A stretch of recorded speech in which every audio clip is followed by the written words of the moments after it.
నమస్తే welcome to reflection news. America అధ్యక్షుడు Donald Trump హమాస్కు తీవ్ర హెచ్చరిక జారీ చేశారు. బందీలను విడుదల చేయాలని డిమాండ్ చేశారు. లేకపోతే గాజాను మరింత నాశనం చేస్తానని బెదిరించారు. ఇజ్రాయెల్కు అవసరమైన సహాయం అందిస్తానని తెలిపారు. ఇజ్రాయెల్ హమాస్ ఒప్పందం పొడిగింపుపై చర్చలు జరుగుతున్న నేపథ్యంలో ట్రంప్ ఈ ప్రకటన చేశారు.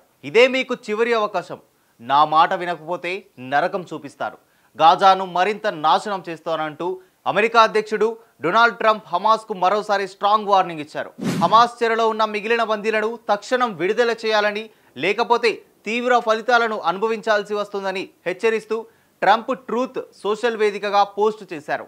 హమాస్ వద్ద బందీలుగా ఉన్న వారందరినీ వెంటనే విడుదల చేయాలని, మరణించిన వారి మృతదేహాలను తిరిగి ఇవ్వాలని డిమాండ్ చేశారు. లేదంటే తగిన ఫలితాన్ని అనుభవిస్తారని హెచ్చరించారు. అందుకు ఇజ్రాయెల్కు కావలసిన అన్నిటినీ పంపుతానని తెలిపారు. తాను చెప్పినట్లు చేయకపోతే హమాస్కు చెందిన ఒక్క వ్యక్తి కూడా సురక్షితంగా ఉండరన్నారు. హమాస్ చెరలో బందీలుగా ఉండి ఇటీవల విడుదలైన వారిని తాను కలిశానని, గాజా ప్రజల కోసం అందమైన భవిష్యత్తు వేచి చూస్తోందని, హమాస్ ఆ ప్రాంతాన్ని విడిచిపెట్టి వెళ్లిపోవాలని ట్రంప్ తన పోస్టులో రాసుకొచ్చారు.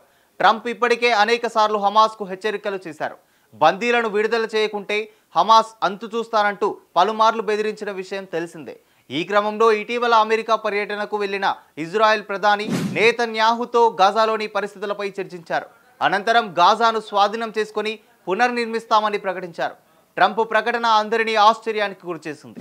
పాలస్తీనియన్లు పశ్చిమాసియాలోని వేరే ఏదైనా ప్రాంతానికి వెళ్లి శాశ్వతంగా స్థిరపడాలని సూచించారు. ఈ ప్రతిపాదనలను సౌదీ, జోర్డాన్తో సహా మిత్ర దేశాలన్నీ ఖండించాయి. ఇక ఇజ్రాయెల్, హమాస్ల మధ్య ఇటీవల తొలి దశ ఒప్పందం జరిగింది. ఈ ఒప్పందం కాస్త మార్చి 1, 2025తో ముగిసింది. దీంతో ఈ ఒప్పందాన్ని పొడిగించాలని అమెరికా ప్రతిపాదించింది. అందులో భాగంగా హమాస్ తన చెరలో బందీలుగా ఉన్నవారిలో సగం మందిని విడుదల చేయాల్సి ఉంటుందని టెల్ అవీవ్ పేర్కొంది. దీనికి ఇజ్రాయెల్ అంగీకరించగా హమాస్ మాత్రం నిరాకరించింది.